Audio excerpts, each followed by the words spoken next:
जिया हो बिहार के लाला, जिया तू 1000 साला। नहीं नहीं, मैं बिहार चुनाव की बात नहीं कर रहा, वो तो खत्म हो चुका है, बल्कि जंगल राज और मंगल राज के इस घमासान के बीच मैं एक ऐसे इंसान की बात करने वाला हूं जो किसी भीड़ का हिस्सा नहीं बल्कि खुद एक आंदोलन है। भले जेब खाली हो, जेब में गांधी हो या ना हो, दिल में एक आंधी होनी चाहिए जिसकी धड़कनें क्लासरूम से निकलकर पूरे समाज में लहर बन जाती हैं। वह आदमी जिसके पास एक वक्त पेंसिल खरीदने के पैसे नहीं थे, वो आज लाखों बच्चों का भविष्य लिख रहे हैं। आप भले 1 साल लेट से तैयारी करो, लेकिन 1 साल लापरवाही मत करो। जिनकी माँ पुराने पन्ने सीकर नोटबुक बनाती थी, बेटा आज दुनिया का सबसे बड़ा एजुकेशनल यूट्यूब चैनल चला रहा है। एक समय जिनके पास बस का किराया देने के लिए 90 रुपए नहीं थे, वो आज उसी 90 रुपए में पूरा कोर्स पढ़ा देता है। जिसने ठान लिया था अगर सिस्टम नहीं बदलेगा तो मैं बच्चों को इतना मजबूत बना दूंगा कि वो सिस्टम बदल देंगे। और एक वक्त ऐसा भी आया जब उनके कोचिंग सेंटर पर बम फेंक दिया गया। हमारा सब बम बहुत बेहतरीन ढंग से एक पिन पॉइंट कर करके ऑफिस में जगह जगह यहाँ पे, तो उनके हजारों बच्चे ढाल बनकर खड़े हो गए और कहने लगे, सर आप क्लासरूम में पढ़ाइए, बाहर जो होगा हम संभाल लेंगे। जिया हो बिहार के लाला, जिया तू 1000 साल। आप इसरो के वैज्ञानिक को लाइए, बिहार में चुनाव ना हरा दिया तो कहिएगा मुखिया के चुनाव में हरा देगा। जिस राज्य में धोड़ी चाटने वाला गाना ट्रेंडिंग में जाता होगा, नीचता की हद है। वो गाना गा रहा है, ये नीचता नहीं है। नीचता ये है कि यहाँ हम 12 करोड़ लोग उस गाने को ट्रेंडिंग में बना के उसको ट्रेंडिंग में पहुंचा देते हैं। इससे नीच हरकत क्या हो सकती है। आज के वीडियो में मैं बात करूंगा खान सर की, जिनकी पॉपुलैरिटी आज कई नेताओं और सेलिब्रिटी से ज्यादा है। सूर्यवंशी। अभी एक इवेंट में मैं और खान सर दिल्ली की चीफ मिनिस्टर के साथ एक साथ स्टेज पर थे। उनसे बात करके बेहद मजा आया, अद्भुत अनुभव था। बहुत कम लोग होते हैं जो सक्सेसफुल होने के बाद बड़े सिंपल रहते हैं। उनसे मिलते वक्त ही सोच लिया था जब भी टाइम लगा उनके ऊपर वीडियो जरूर बनाऊंगा। दोस्तों, लोगों को यह जानने में जितना वक्त लगा कि कटप्पा ने बाहुबली को क्यों मारा, उससे ज्यादा वक्त लगा यह जानने में कि खान सर का असली नाम क्या है। पर सच्चाई यह है कि नाम चाहे जो भी हो, उनकी पहचान अब किसी सरनेम की मोहताज नहीं। भ्रम में नहीं रहिएगा कि कोई आपका साथ देगा। कोई अगर आपका साथ दे सकता है, कोई आपको कामयाब कर सकता है, तो केवल एक व्यक्ति है, वो आप खुद है। खान सर वो इंसान है जो सपने देखते भी हैं और उन्हें हकीकत में बदलने की हिम्मत भी रखते हैं।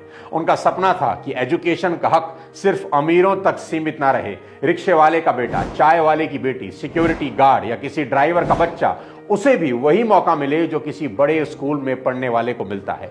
आज चाहे पटना हो या पटियाला, भोपाल हो या भागलपुर, हर शहर, हर गली में आपको खान सर का एक स्टूडेंट मिल जाएगा जो कहीं एसपी होगा, आईएएस होगा, रेलवे में होगा, डिफेंस में होगा या किसी ऑफिस में मेहनत से अपनी जिंदगी की कहानी लिख रहा होगा। अभी रक्षाबंधन का उनका मैंने एक वीडियो देखा, बाप रे बाप, राखियों की वजह से हाथ हथौड़ा हो गया है। 15 से 20 हजार बहनें राखी बांधने आई। कमाल का लगाव और इज्जत है।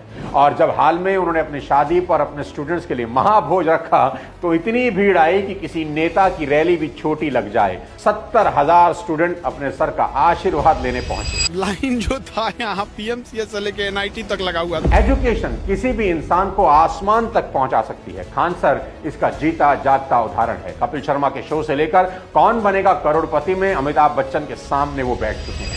107 करोड़ से शायद हम कुछ घर बना लेते, लेकिन ठुकरा कर जो बच्चों को पढ़ाया है ना, आज हिंदुस्तान के हर भारतीयों के दिल में मेरा एक घर है। क्या बात है साहब। एजुकेशन में रेवोल्यूशन लाने के बाद अब खान सर हेल्थ के क्षेत्र में एक बड़ा इतिहास रचने जा रहे हैं। पटना में उन्होंने बनवाया एक ऐसा हॉस्पिटल जहां इलाज सरकारी हॉस्पिटल से सस्ता होगा, लेकिन सर्विसेज किसी प्राइवेट हॉस्पिटल से कम नहीं होंगी। वो कहते हैं अगर बीमारी अमीर और गरीब देखकर नहीं आती तो इलाज भी अमीर और गरीब देखकर नहीं होना चाहिए। लेकिन अब सुनिए कमिटमेंट का लेवल। जब हॉस्पिटल बन रहा था उन्होंने कहा ऑपरेशन थिएटर में महंगा मार्बल लगाओ, कोई कमी नहीं रहनी चाहिए।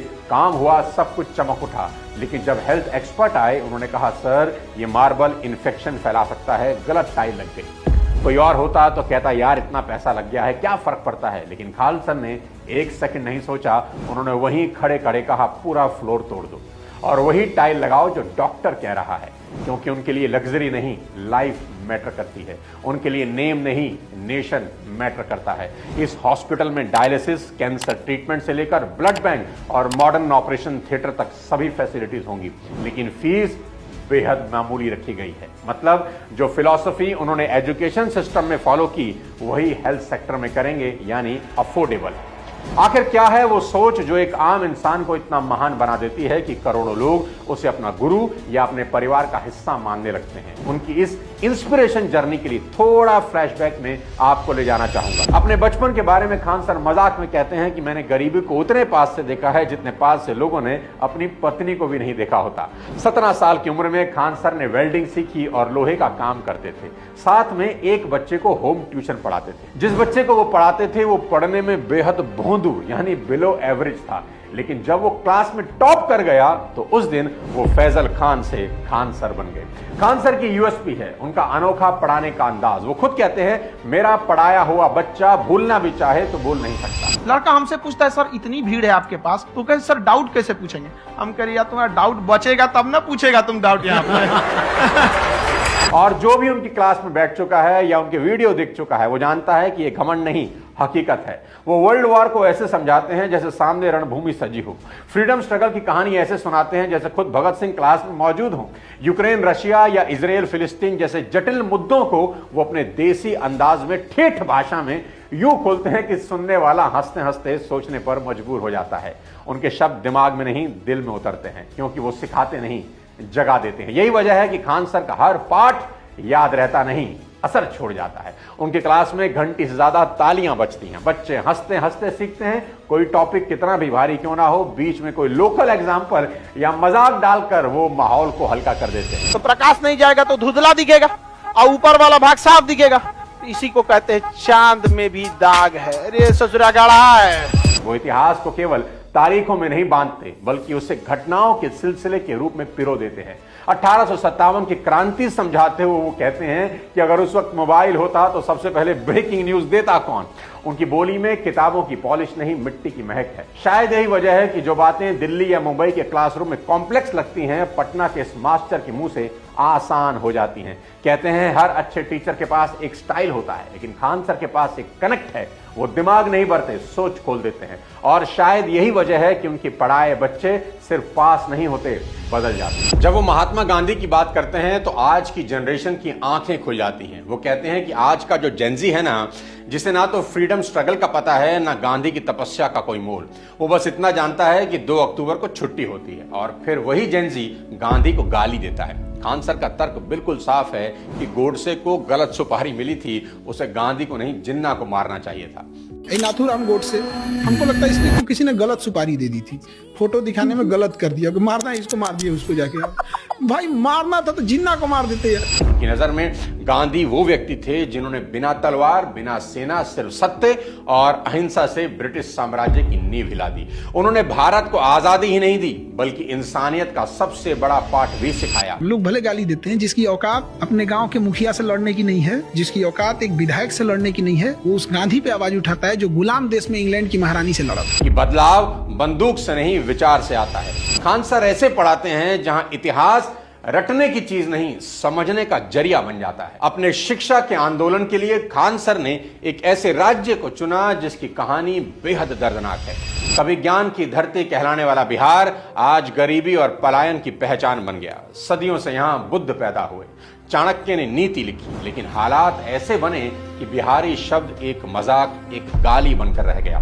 सरकारें आती रही, जाती रही, वादे होते रहे, बिहार बदलेगा का नारा हर चुनाव में शोर शराबे के साथ गूंजता रहा। पर सच्चाई यह है कि बिहार आज भी विकास की रेस में कई बरस पीछे है। बिहार पूरे देश में तीसरा सबसे ज्यादा आबादी वाला राज्य है, लेकिन गरीबी में बिल्कुल आखिरी पायदान पर है। प्रशांत किशोर कहते हैं कि बिहार जितना कागजों में गरीब दिखता है, हकीकत में उससे भी ज्यादा गरीब है। कि भाई आंकड़ों में जितना बिहार गरीब दिखता है, उससे हकीकत मुझसे कई गुना ज्यादा बदहाल और गरीब है। एक समय ऐसा भी था जब अपहरण यहाँ का उद्योग धंधा बन चुका था। प्रकाश झा की फिल्म आई थी बहुत साल पहले, अपहरण।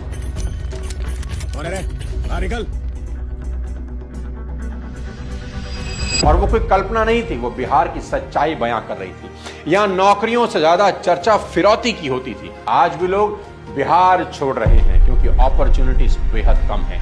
इन सब के बीच खान सर ने पटना को अपनी कर्म भूमि बना दिया। बोलते हैं अगर बिहार का नाम गाली बन गया है तो मैं अभी से गर्व बनाऊंगा। दोस्तों, खान सर की कहानी सिर्फ एक कोच की कहानी नहीं है। वो बताते हैं कि जब इरादा सच्चा होना तो एक दशरथ मांझी भी अपने दम पर पहाड़ काट देता है।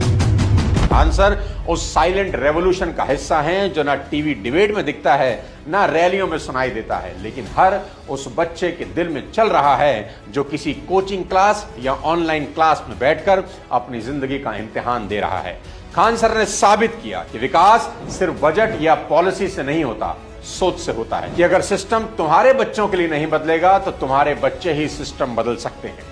यही सोच है जो एक आम आदमी को एक आंदोलन बना देती है। उन्होंने दिखाया कि बिना किसी सत्ता के, बिना किसी रिसोर्सेज के और बिना किसी प्रचार के भी एक इंसान देश के भविष्य को दिशा दे सकता है। जहां नेता कहते हैं हम जनता के बीच जाएंगे, वहां खान सर रोज जनता के बच्चों के बीच खड़े रहते हैं। जहां लोग कहते हैं मैं नौकरी दूंगा, वो कहते हैं मैं तुम्हें काबिल बना दूंगा। वो भले ही फौज की वर्दी नहीं पहन पाए, लेकिन आज उन्होंने एक ऐसी यूनिफॉर्म पहन ली जो हर दिन लाखों बच्चों के दिलों में झंडा फहराती है। वो जानते हैं कि देश सिर्फ बॉर्डर पर नहीं बचता, क्लासरूम में भी बनता है, जहां पेन से निकले शब्द गोलियों से ज्यादा ताकतवर होते हैं। खान सर हमें याद दिलाते हैं कि मिशन तब बड़ा बनता है जब मकसद मैं से हम हो जाता है। और आज उनकी हर क्लास, हर शब्द, हर हंसी उसी मिशन की मिसाल है। वो हमें सिखाते हैं कि अगर सोच साफ हो तो सियासत भी सलाम करती है। खान सर बिहार की मिट्टी से निकले वो दीपक हैं जो सिर्फ पटना नहीं, पूरे भारत को रोशन कर रहे हैं। उनका संदेश बिल्कुल साफ है, देश तब बदलेगा जब हर बच्चा अपनी कहानी खुद लिखेगा। और वो उस कलम को हाथों में देने निकले हैं जो आने वाली पीढ़ियों की तकदीर लिख देगी। आपको खान सर का ये वीडियो कैसा लगा कमेंट बॉक्स में जरूर बताएं, और ये भी बताइए कि अगला वीडियो किस पर्सनैलिटी के ऊपर देखना चाहते हैं। अगले किसी और वीडियो के साथ जल्द आपसे मुलाकात करता हूं। तब तक अपने स्वास्थ्य का ध्यान रखिए। जय।